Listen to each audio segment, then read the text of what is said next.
안녕하세요. 트론 영상 편집의 이종훈입니다. 오늘은 저번 시간에 학생들 댓글을 보고 거기 답변하는 Q&A 시간을 갖고 수업을 시작하도록 하겠습니다. 먼저 전현의 학생이 질문을 해주셨는데요. 프로그램마다 차이가 어떻게 다르냐에 대해서 질문해 주셨습니다. 여러분들이 가장 많이 학생들이 사용할 수 있었던 건 무료 프로그램이 윈도우 무브 메이커를 아마 초등학생 때나 중학교 때 이렇게 많이 이용해 봤을 것 같고요. 또 하나 쉽게 개인적으로 접해 볼 수 있는 베가스 프로그램을 많이 이용했을 것 같아요. 베가스 프로그램은 한 프로그램만 배워도 여러 프로그램을 사용할 수 있는 그런 효과를 낼 수가 있어요. 그러니까 어도브 같은 경우는 포토샵, 일러스트레이터, 애프터 이펙트, 프리미어 이걸 다 배워야 되지만 실제 베가스는 그 하나 프로그램만 배워도 그러한 걸 모든 걸 흉내낼 수가 있어. 그래서 따로 다른 거 배울 필요가 없겠죠. 여러분들이 현업에서 전문가 있게 깊이 있게 뭔가를 만들려고 한다면 한계에 부딪힐 거예요. 그럴 때는 결국에는 에펙이나 이런 거 배워야 되는데, 그럴 거면 제 개인적인 생각으로는 어차피 배워야 될 거 어도브 프리미어라든지 애프터 이펙트, 포토샵, 일러스트 같은 걸 활용하는 게 더 좋을 것 같아요. 왜냐하면 툴이 비슷하고 호환성이 좋으니까요. 다빈치 리졸브라는 프로그램이 있는데요. 다빈치 리졸브는 뭐냐면 몇 년 전부터 많은 사람들이 사용하기 시작했어요. 색 보정이 편하고 좋다라는 얘기가 많이 있어가지고 전문가라든지 이런 현업에서 많이 사용하고 있더라고요. 무료 프로그램으로 다운받으셔도 일반적인 기능을 다 사용할 수가 있다. 그리고 색 보정이 뛰어나다. 그래픽 카드 활용도가 상당히 높다고 하더라고요. 사실 어도브 프로그램들이 그래픽 카드를 좀 충분히 성능을 발휘하지 못하는 경우가 많이 있거든요. 근데 다빈치 리졸브는 그래픽 카드를 충분히 활용할 수 있어서 어떻게 렌더링 시간이라든지 이런 걸 좀 단축할 수 있다. 이렇게 보시면 될 것 같습니다. 맥 유저들이 많이 사용하는 파이널 컷 프로 프로그램이 있는데요. 제가 한 10년 전만 해도 일반 프로덕션 대부분이 파이널 컷 프로를 이용을 많이 했어요. 왜냐하면 맥 프로그램이 맥 컴퓨터가 안정성이 있기 때문에 또 다운이 많이 당하지 않고요. 그리고 어도비 프로그램보다 더 싸요. 그리고 한번 구입하면 이걸 그래도 꽤 오랫동안 꾸준히 이용할 수 있기 때문에 이렇게 하는데, 일반 유저들이 또 사용하기 쉽고 편하게 하기 위해서 프로그램이 바뀌었어요. 그 이후부터 전문가들이 많이 이렇게 그 프로그램을 많이 사용하지는 않죠. 베가스랑 비슷한 게 많아요. 툴이나 이런 건 다르겠지만 어떤 기능상 보면 파이널 프로그램 하나만 배워도 어도비 같이 다양한 프로그램을 많이 배우지 않아도 사용할 수 있는 장점이 있어요. 하지만 결국에는 파이널 컷 프로도 좀 더 다양한 효과, CG, 화려한 모습을 주고 싶다면 어차피 애프터 이펙트를 배워야 돼요. 그러니까 베가스도 처음 시작은 했더라도 결국에는 에펙이나 이런 걸 배워야 된다. 그리고 파이널 컷 프로도 결국에는 다양한 효과를 주기 위해서 애프터 이펙트 배워야 된다. 하지만 나는 기초적으로 쉽게 기본적인 컷 편집과 간단한 색 보정 그리고 간단한 모션을 주고 싶다면 베가스나 파이널 컷 프로만 이제 그 정도는 배우셔도 상관없어요. 하지만 이제 전문적인 현업 현장에서 가려면 결국에는 어도비 프로그램으로 많이 넘어오게 돼 있다. 이 영상 업계로 가려면 그 회사가 어떤 프로그램을 쓰고 어떤 장비를 쓰냐가 중요해요. 결국에는 영상 작업이란 팀 작업이거든요. CG 작업도 마찬가지. 그래서 서로 프로젝트라든지 이런 걸 공유할 수가 있어야 돼요. 근데 내가 베가스 프로그램에 대해서 엄청 뛰어난 유저를 할지라도 그 회사가 프로그램이 어도비 프로그램으로 세팅이 되어 있으면 그럼 다른 분들하고 팀 작업하기가 좀 어렵잖아요. 마찬가지 또 하나 그 회사가 맥 컴퓨터로 다 돼 있다. 그래서 파이널 컷 프로 주 프로그램 사용한다. 그러면 파이널 컷 프로를 배우셔야죠. 내가 가고자 하는 프로덕션에서 제일 많이 사용하는 프로그램이 뭐냐에 따라서 내가 배워야 되는 프로그램이 다를 것 같아요.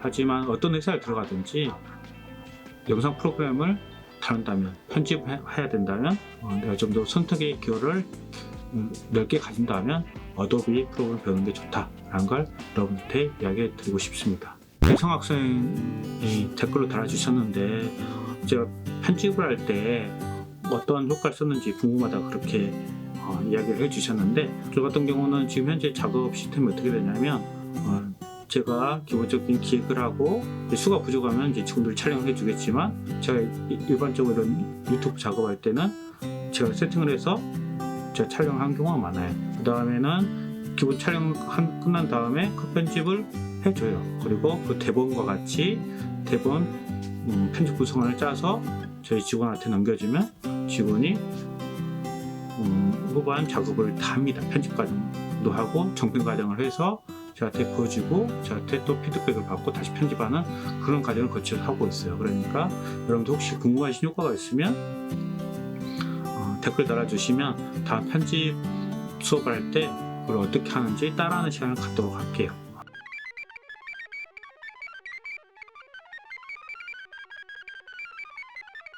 비싼 장비가 좋은 콘텐츠를 만드는 게 아니에요. 첫 번째로 기획이 중요합니다.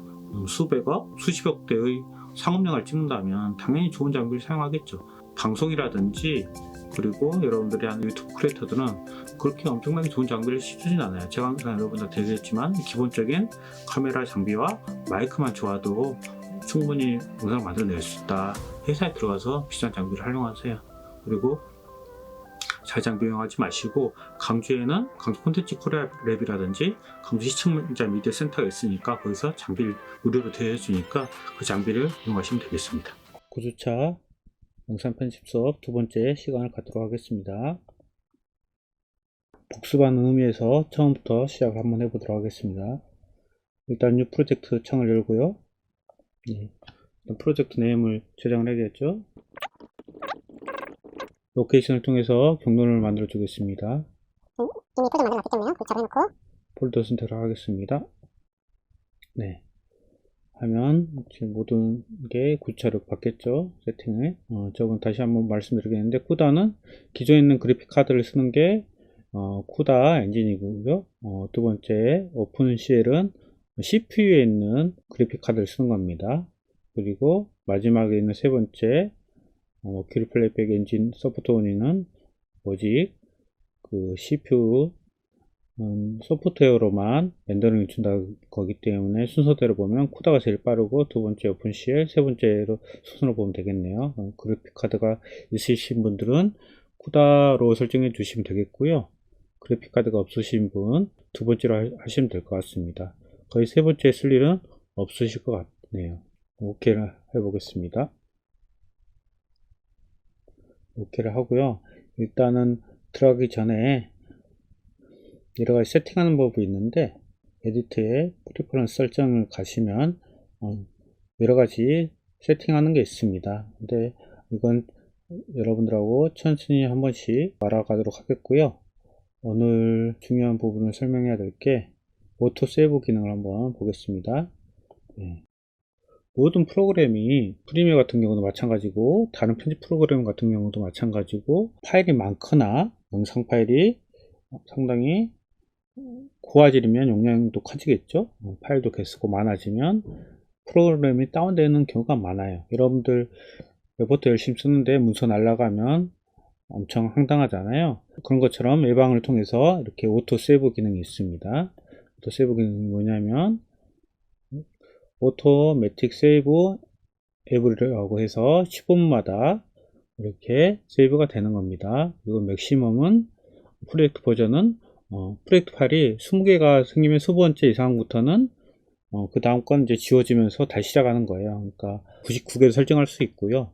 근데 이게 반복되면 이제 파일이 엄청 많아지겠죠. 이건 여러분들의 선택입니다. 이걸 15분마다 세이브를 할지 20분마다 세이브를 할지 그건 여러분의 선택일 것 같아요. 갑자기 이게 계속 프로그램 너무 다운이 많이 된다 그러면 세이브 시간을 짧게 해주시면 될 것 같고요. 저는 30분마다 해서 한 30번 30개 프로젝트까지만 생겨라 이렇게 해 놓겠습니다. 오케이라면 앞으로 여러분들을 프로젝트가 여기 다 세이브가 되어 있기 때문에 갑자기 프로그램이 다운당해도 당하지 마세요.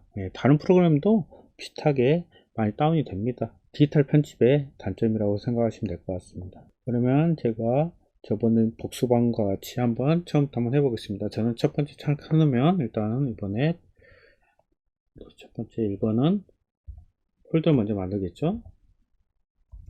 카메라 촬영.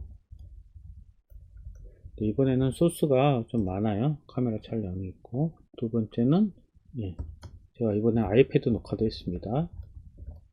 세 번째는 지금 녹화하고 있는 프리미어 이렇게 했습니다.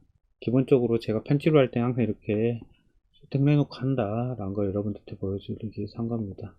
하나 빼먹었네요. 여기는 제일 첫 번째는 시퀀스를 해놓겠습니다. 시퀀스가 제일 상위 개념이라서 시퀀스 한번 해놓겠습니다. 오타가 났네요. 오타가 나면 이걸 길게 누르시면 수정을 할 수가 있습니다. 시퀀스 해놨습니다. 그러면 일단 파일을 불러오는데, 파일을 불러오는 방법 여러 가지가 있었겠죠. 그럼 저 같은 경우는 레지 샘플로 불러오겠습니다. PC에서 PC가 있는 것이 있네요. 굿차 들어가서 사이즈 폴더치 불러오셔도 되고 그냥 불러오셔도 됩니다. 컨트롤 A 하셔서 전체 선택하셔서 이렇게 불러오시면 될 것 같습니다. 불렀습니다.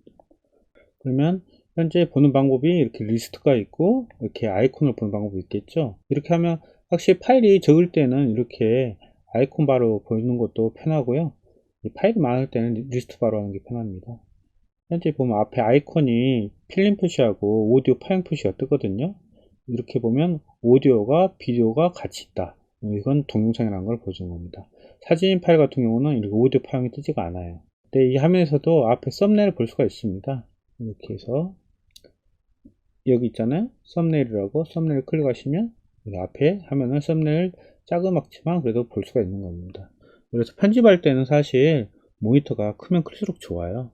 지금 저는 여러분들한테 강의를 하기 위해서 노트북으로 편집을 하고 있는데, 실제로 이제 대규모 어떤 상당히 대규모의 프로젝트고 제작비가 많이 들어간다고 하면 큰 모니터 아니면 듀얼 모니터를 사용해 놓고 데스크탑에서 편집하는 게 훨씬 효율이 좋겠죠. 일단 파일 하나를 타임라인 창에 끌어오겠습니다.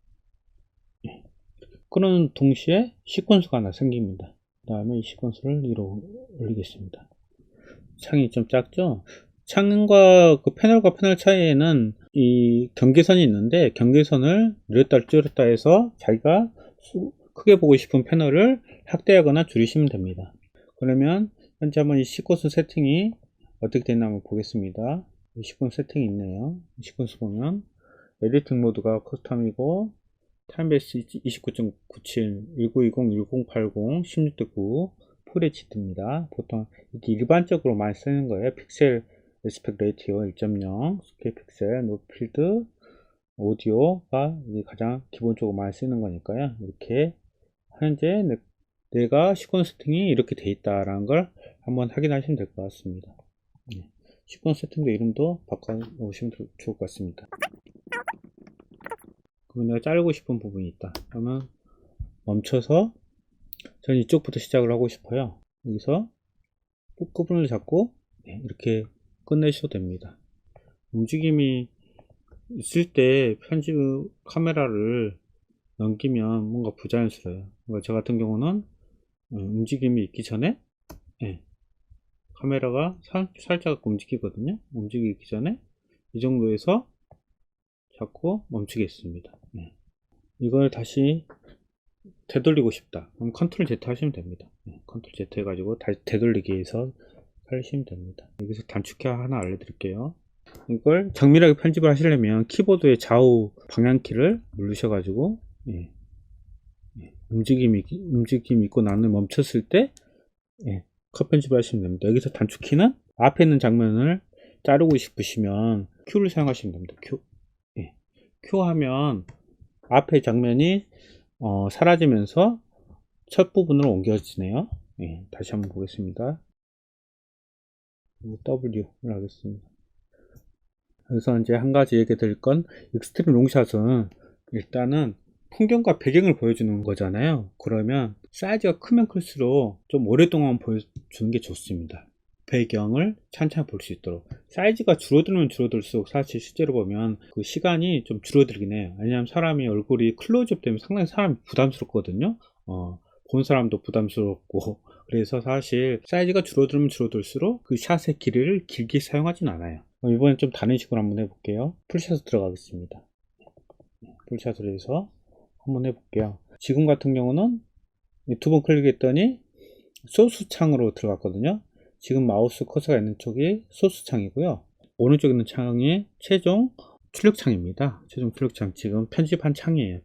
여러분들한테 제가 설명드릴 게 있는데, 줌을 쓰면 아무리 수십 년, 20, 30년, 10년 넘게 카메라 감독도 흔들리게 되어 있습니다. 되도록이면 줌을 쓰지 말고 삼각대를 사용해서 촬영하는 경우가 좋아요. 그리고 아니면 피사체에 가까이 다가서거나, 여기서 인점을 잡겠습니다. 인점이 I입니다.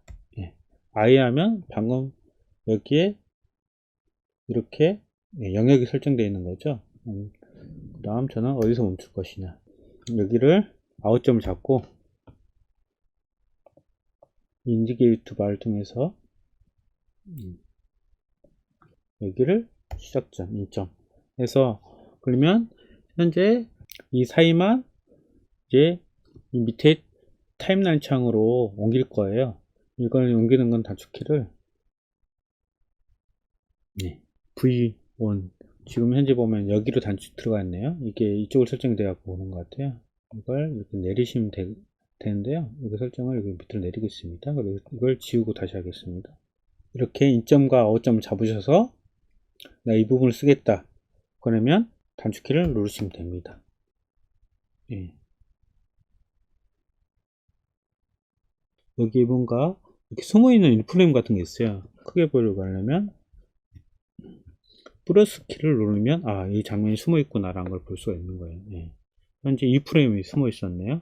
예. 플러스 마이너스를 통해서 확대나 축소를 하면 됩니다. 이걸 지워주세요. 델키로 지워주시고, 이걸 다시 마이너스를 통해서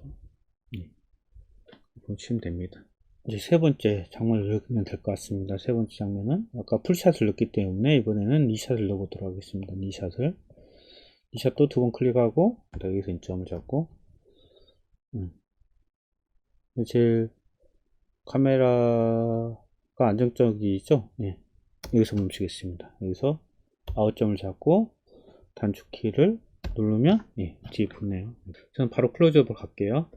여기서 한 프레임씩 킥패드로 해가지고 궁금증을 불러일으키게 하면 더 좋겠죠. 인점을 잡고 여기서 사실 아까도 제가 얘기했지만 클로즈업 같은 샷 같은 경우는 상당히 부담스러운 샷이에요. 젊은 배우건 나이 드신 분들이건 클로즈업은 부담스럽기 때문에 또 보는 사람, 관객 입장에서 부담스러워요. 그러니까 목적이 분명하지 않는 이상은 클로즈업 샷은 그렇게 길게 쓰지는 않는다. 중요한 포인트를 주기 위해서만 사용한다, 그렇게 생각하시면 될 것 같습니다.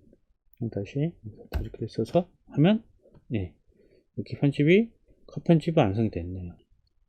롱샷, 풀샷,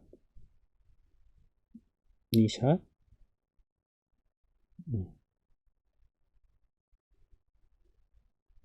또 포인트를 잡고, 컷 편집은 디테일한 게 중요합니다. 쌍따에 들어갔을 때 포인트 하나하나를 놓치지 않는 게 중요해요.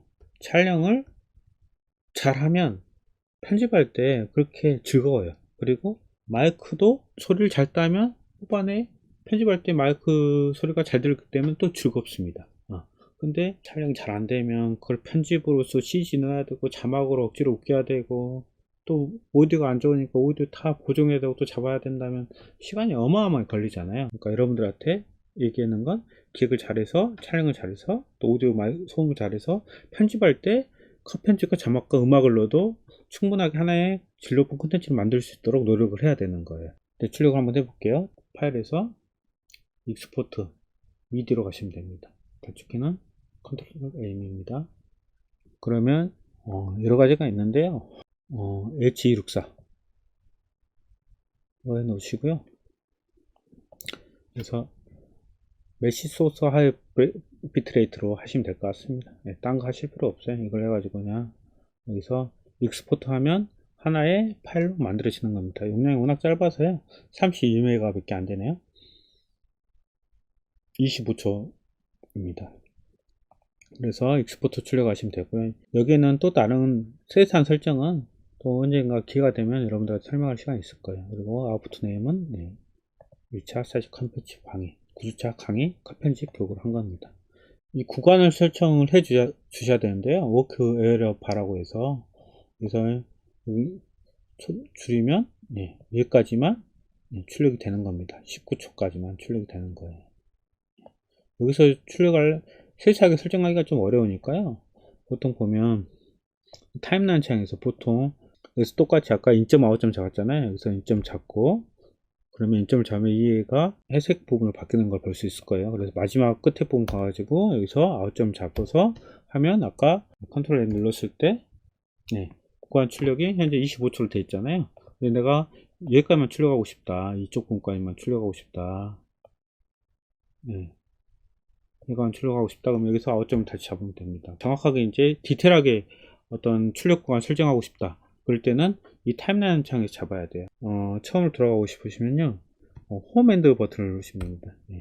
홈 엔드 부분 있네요. 홈 끝부분 엔드 부분 찾아가지고 데스크탑 키보드에서는 찾아서 이 공간을 인점 아웃점을 잡아 주셔가지고 출력하시면 됩니다. 한번 출력해 볼게요. H264로 해서 가장 많이 사용하는 포맷 H264로 해서 똑같은 메시 소스 하이 비트레이트로 해가지고 출력해 보겠습니다. 그러면 출력량이 6주차로 되어 있어요. 출력은 바꿔 주셔가지고 1차 셀 컴패티브에서 출력을 저장을 하신 다음에 이쪽으로 해서 출력을 하시면 됩니다. 그러면 익스포트를 한번 해보겠습니다. 이 시간은 믿을 게 안 돼요. 컴퓨터 성능에 따라 여러가지 다양한 효과가 있으면 훨씬 시간이 느려질 수도 있습니다. 그러면요 출력한 걸 한번 보겠습니다. 9주차 들어가서 1차 사이즈 컷 편집